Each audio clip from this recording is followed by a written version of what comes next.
छत्तीसगढ़ के कोरबा जिले से एक हैरान और परेशान करने वाला मामला सामने आया है और इस खबर के आने के बाद में अब छत्तीसगढ़ में चर्चा इसी को लेकर है और शिक्षा व्यवस्था और हॉस्टल के रखरखाव के ऊपर। दरअसल ये पूरा मामला आया है कोरबा जिले से, जहां पर एक छात्रावास में एक छात्रा ने बच्चे को जन्म दिया। उसके बाद में उसने बाथरूम की खिड़की से उस बच्चे को जिसको उसने जन्म दिया उसी को फेंक दिया।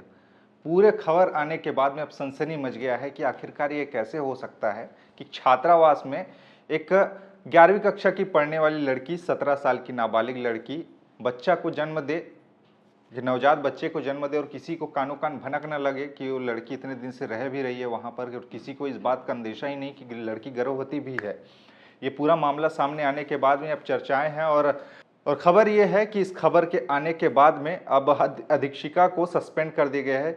जय कुमारी रात्रे को इसमें सस्पेंड कर दिया गया है क्योंकि उनके अनैतिक कार्य और सामाजिक उनकी जो जिम्मेदारी है उसका निर्वहन न करने का आरोप लगाते हुए उनको पद से हटा दिया गया है। ये पूरा का पूरा मामला है कोरबा जिले के पोड़ी उपरोड़ा छात्रावास का, कस्तूरबा बालिका छात्रावास का, जहां पर एक 11वीं कक्षा में पढ़ने वाली 17 साल की नाबालिग लड़की ने एक नवजात शिशु को जन्म दिया। जन्म देने के बाद में उसको बाथरूम के खिड़की से बाहर फेंक दिया, झाड़ी में।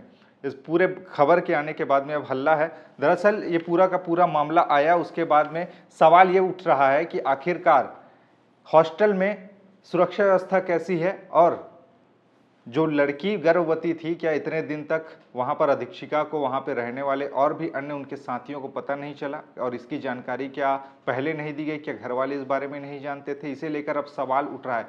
चूंकि बताया जा रहा है कि लड़की ने पहले 2 बजे की रात में करीब बच्चे को जन्म दिया और इसकी जानकारी सुबह अधीक्षिका को पता चले कि लड़की का तबीयत ठीक नहीं है। जब जाकर उसको पूछताछ की गई लड़की से, तो उसने कहा कि दस्त हो रहा है और थोड़ा सा मासिक धर्म का परेशानी है, जिसे लेकर अधीक्षिका सोच में पड़ गई कि ये कैसे हो सकता है। उसकी हालात को देखते हुए उसने संदेह हुआ कि कुछ ना कुछ गड़बड़ है। उसके बाद में उसको ले जाया गया तो फिर बाहर से बच्चे की रोने की आवाज़ सुनाई दी। उसके बाद में झाड़ी में जब देखा गया तो एक नवजात बच्चा पड़ा हुआ था, जिसे लाया गया। जब उसे पूछा गया तब जाकर लड़की ने एक्सेप्ट किया कि उस बच्ची को उसने जन्म दिया।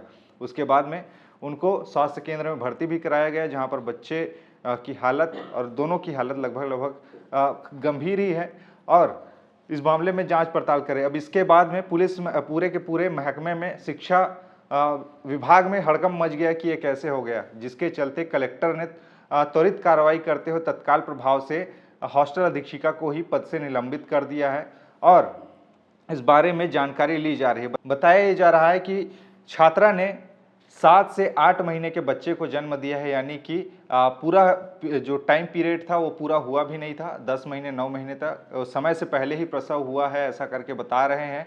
और इस बारे में कहना ये है हॉस्टल अधीक्षक की लड़की ज़्यादातर हॉस्टल में नहीं रहती थी, घर में रहती थी। वहाँ से अभी शीतकालीन अवकाश के बाद में 4 तारीख को ही वो आई थी, ऐसा करके अपने बचाव में उनका कहना है। और साथ ही कहना ये भी है कि इतने समय से तो गर्मी की छुट्टी के समय का है, इस ढंग का अपने तरफ से दलीलें दी जा रही है। खैर, पूरा का पूरा मामला सुरक्षा व्यवस्था को लेकर है कि आखिर हॉस्टल में ये कैसे हो गया और क्या अधीक्षिका को पता नहीं चला, वो रहती है नहीं रहती, इस पर भी सवाल है। और क्या माँ बाप को भी इस बारे में अंदेशा नहीं था कि लड़की की जो बनावट है, शारीरिक संरचना है, उसमें बदलाव आ रहा है? क्या इस ढंग की जानकारी घर वालों को नहीं हुई? क्या वहाँ के छात्रों को नहीं हुई, छात्राओं को नहीं हुई? इसको लेकर सवाल पूछे जा रहे हैं। खैर, इस पूरे मामले पर आपके विचार क्या हैं? नीचे कमेंट में बताइएगा। खबरें और भी जिसके लिए बने रहिए छत्तीसगढ़ के साथ में। नमस्कार।